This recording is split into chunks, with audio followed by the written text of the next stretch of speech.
While the ACC and the Pac-12 loosely build an alliance, these alliances, when are they going to go away? They don't work. ACC candidates are being reviewed by the Big Ten and the SEC. Let's check them out right here at the Voice of College Football. Please like the video, share the videos out on social media, and subscribe right here at the Voice of College Football. Give me a call on our next call-in show. We go live with you every Monday at noon, Thursday at 6, Friday at 9 Eastern time. And again, I take your calls. All right, let's size up the candidates in the ACC.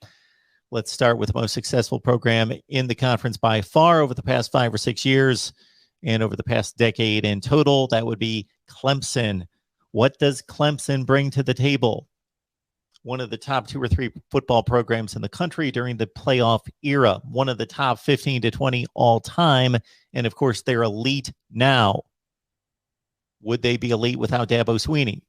So from a football standpoint, for a program that has produced a 137-28 record in the past 12 seasons, 2 national championships, 4 national championship game appearances in the playoffs 6 out of 8 times, with 7 top 10 finishes and 7 conference championships, they have on the field owned the ACC since 2015. Let's look at periphery value for Clemson. In terms of TV viewership this past regular season, just looking at regular season numbers, since the postseason is inflated and not everyone makes the postseason or plays the same number of games in the postseason, we're looking at regular season viewership from 2021. 22.4 million people watched Clemson football on television from week 1 through week 12. In terms of television markets, the Atlanta market is 2 hours away at number 7 in the nation. Charlotte is a top 20 market, roughly at number 22, a couple hours away. Columbia, South Carolina, home of the rival Gamecocks, is 2 hours away at number 76 in the nation. And so Clemson has no immediate television market there. They're relying on periphery television markets that are a couple hours away to draw in viewers. So when market size is discussed by the Big Ten or the SEC, there really is no market for Clemson football locally, but of course it's got a nice national draw. Academically, it ranks 75th, according to our sources that are listed down in the description section, with over 20,000 in enrollment and $1 billion endowment, which is pretty significant considering there's a fairly short list of public universities with at least a $1 billion academic endowment. Now let's look at another contender in the ACC, and that would be Florida State, of course. Florida State was the dominant program in the conference before Clemson took their mantle in 2015. Of course, Florida State won the national championship in 2013 and made it back to the college football playoff in 2014. 3 ACC championships since 2010. You see the record there. By far the second best mark in the ACC, with 7 top 25 finishes, 4 in the top 10. Consistent dominance since the early 80s for Florida State, really going back to the late 70s under Bobby Bowden. From the late 70s up until about the late 2000s, the first decade of the 2000s, Florida State was, of course, the most consistent winner, arguably, in college football. Off the field, Florida State football in a 5-7 season, and with many of the games being on the ACC network, this is a pretty impressive number. Clemson at over 22 million views for the season. Florida State over 17 million views for the season. Strong academic background for Florida State, with 33,000 students, 55 in the nation among the academic rankings. But the television market in question here, Tallahassee just at number 108. And really, there are no major media markets close to Florida State. Now let's look at Florida State's rival, Miami. A ton going in Miami's direction, of course, with NIL, market size, and location. From the early 80s up until the year 2002, let's say, 2003, 2004, this was arguably the best football program in the country, certainly in the top 5 range. Otherwise, it's been a pretty poor football program going back before 1980 and largely mediocre in the last 15 years or so. but we know the history, we know the tradition, and we know what's possible at Miami and what's been achieved. Miami produces the 18th market size in the country. That's just Miami. Of course, there are large TV markets in South Florida, West Palm Beach, Orlando, southward, Fort Lauderdale, that are separate television markets. So Miami's got a massive television draw just locally, and of course, the national brand of Miami football as well. 13.5 million people watched Miami football games in a 7-5 season this past year. And the school is ironically tied with Florida State among universities with 11,000 enrollment, but number 55 in the nation. And their endowment supersedes Clemson with a $1.4 billion academic endowment. 3 top 25 finishes for Miami since 2010. You see the record there. What about North Carolina football? The record has been up and down during this 10-year period, going back to 2010.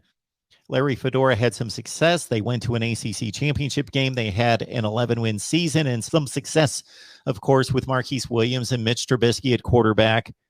But otherwise, then they hit the skids before Mack Brown took over. A lot of hope with Mack Brown. Recruiting's been strong, but they have yet to really produce on the field. 8-4 with an Orange Bowl appearance 2 years ago. So it all totals to 81-71 with only 2 top 25 finishes since 2010 for North Carolina. Tremendous football potential and success in the past under Mack Brown in particular when he was there in the 90s, but certainly not recently.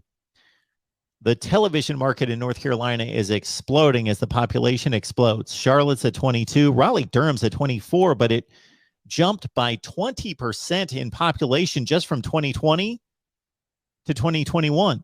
Greensboro at 47. Strong academic showing for North Carolina, of course, at number 28 in the nation with almost 20,000 students.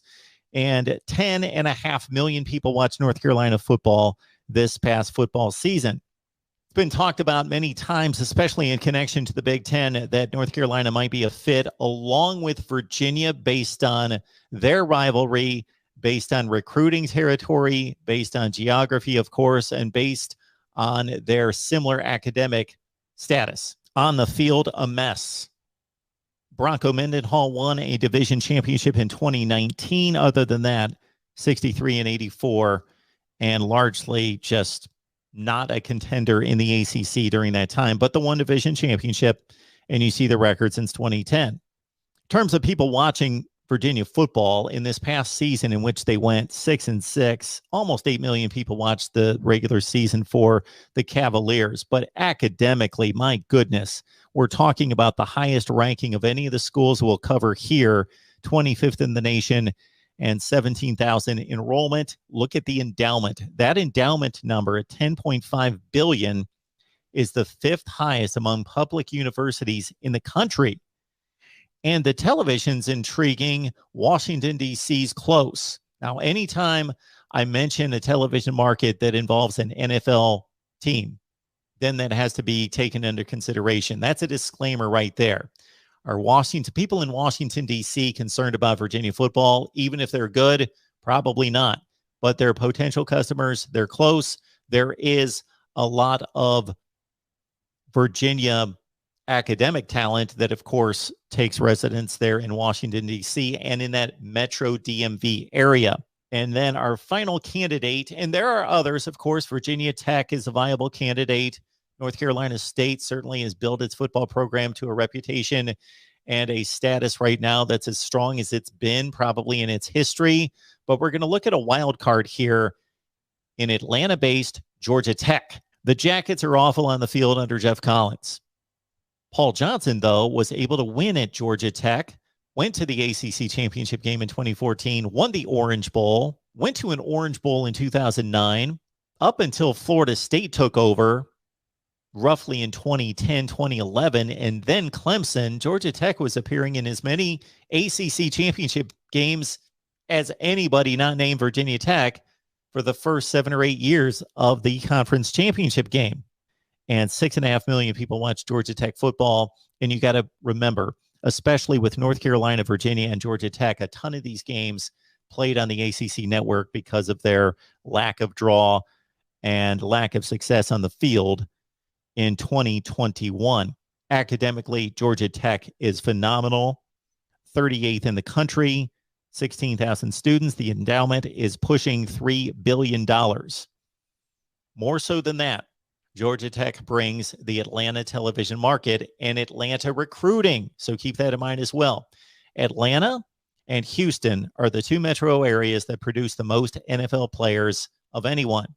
You say, what does that matter? Well, the Big Ten constantly trying to go to Georgia and to Florida to bring players to the north could have a stronghold and place a foothold there in Atlanta, with Georgia Tech joining the Big Ten in particular. So when we put it all together and divide this into categories from a football playing standpoint, right now, today, and most recently, Clemson is by far the dominant program that we have reviewed. Miami, we would put it number 2 based on the potential going forward. And of course, they've got a strong roster right now. At number 3, I go with North Carolina, slight edge over Florida State. Carolina's been better than Florida State in recent years, but Florida State recruiting at the same level as North Carolina. And of course, the Seminoles have a strong past and the potential to once again be an elite. Virginia at 5, Georgia Tech at 6. What's kept Virginia from the basement there is Georgia Tech has just been so bad over the past 3 or 4 seasons. Football historically, though, you raise Florida State to the top. Miami fans will take issue here with more national championships. I'm not counting national championships. I'm counting consistent winning. And both of these programs, Florida State and Miami, emerged in the early 80s. Florida State a few years before Miami. And Florida State has been more consistently great, elite, or good than Miami has. Certainly, Miami slipped off in the 2003, 4, and 5 range. And if really, aside from 2017, not been heard from since. Florida State has only slipped in the last 5 seasons. Clemson at number 3, a top 15 to 20 program, as I had mentioned, historically, and one of the elites in college football currently. Georgia Tech, historically, if you want to look at the entirety of college football history, has a strong, strong tradition, but of course, it's been difficult to win there, and they claim a 1990 national championship. North Carolina, Virginia. North Carolina has certainly been much more successful than Virginia. Virginia's been one of the worst football programs in the country historically, and so we place them easily at number 6. Now, when we look at market size, Atlanta's number 1, top 10 market. Miami's 2. I put North Carolina at 3 because of the conglomeration of all the TV markets in North Carolina that are solid, ranging from Charlotte all the way through Greensboro and Raleigh-Durham. Georgia Tech, of course, tied to the Atlanta market. Clemson at number 5, even though there's not an immediate TV market right there, they're in the middle of a number of strong television markets. And then we've got Florida State at number 6. Tallahassee's the 108th television market. Let's look at recruiting. Not how good these programs recruit, but how much will this area benefit the conference that takes that program in? Miami's number 1. Atlanta and Georgia Tech at number 2, even though I had noted that Atlanta produces more NFL players than just about anywhere, the entire South Florida region is just cannot be competed with. So we go Miami 1, Georgia Tech 2. Florida State would bring the rest of Florida to a certain extent, and Southern Alabama and Georgia. Virginia's a strong recruiting ground. Clemson, South Carolina, of course, but it's the Clemson program more than anything that brings all of the South to a certain extent.